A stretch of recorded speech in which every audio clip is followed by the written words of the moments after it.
Hey, happy Friday, Duck fans, Scoop Duck fans, whatever you are. I doubt there's any Husky fans on here, but if you're on here, you've wandered astray. We welcome to the dark side. Anyways, it's only been a day or two since I recorded one of these, but lots happened. Good stuff too. Almost all good stuff. Let's start with the Jeff Bassa news. Jeffrey Bassa is going to return to Oregon, the linebacker, kind of the quarterback of the defense. Had a monster game in the Fiesta Bowl against Liberty. Was the defensive MVP awarded by the Fiesta Bowl. Uh, can't understate how big this is. I know that there's a lot of players that made an impact last year, but Jeff Bassa was a key to that defense and a defense that had turned around very much. So he did have some mid-round consideration there in the NFL.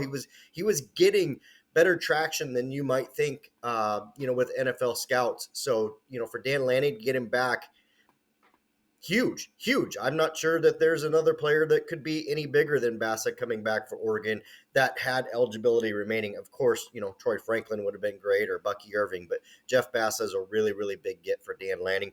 Along with Bassa on the other side of the ball, a little bit more expected, I think. Traeshon Holden, formally announced that he would be returning to Oregon for another season, as did receiver Tez Johnson, who I think might have been a bit more on the fence at times about that decision. Dylan Gabriel had to play a part there. The fact that he's coming to Oregon and the offense is going to be in good hands there. The offense, I mean, those are two big, big pieces. Again, those are the guys you needed to have.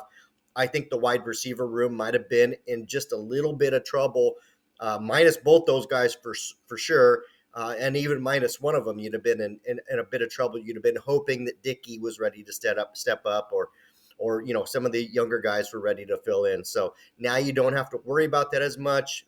You've got a lot more depth, obviously, because those younger guys will be behind them and able to fill in, and you've got the experience that Holden and Tez Johnson and keep in mind, Tez Johnson was as good as any receiver in the country, really, those last 5, 6, 7 games. So, that's how valuable he is to the offense.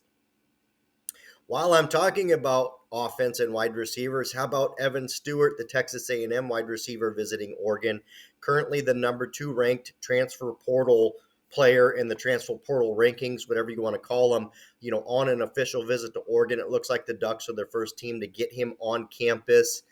That is happening, as I record this, so we'll kind of see what develops. But just a moment ago, I talked about how big it was to get Tez back and Traeshon back and how your receiver room might look.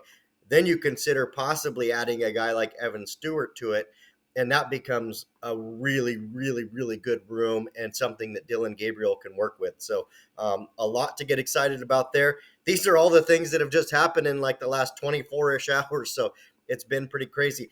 Not to mention, I don't do it often, and I need to. How about Oregon men's basketball, guys? I mean, just a lot of fun to watch, playing hard, playing well. Mookie Cook came back. It looks like they're within the next couple to few weeks, you will more than likely see N'Faly Dante back. We don't know about Nate Biddle. Might be in that time frame. Might be a little longer. I guess we'll have to see. But you start bringing those pieces back, and Mookie Cook's healthy. This is a pretty good and dangerous basketball team and a lot of fun to watch. So I'm excited to gear up for that, and I'll be sure to include them on the ScoopDuck Daily a little more often moving forward. Thank you all. Have a good weekend, and go Ducks.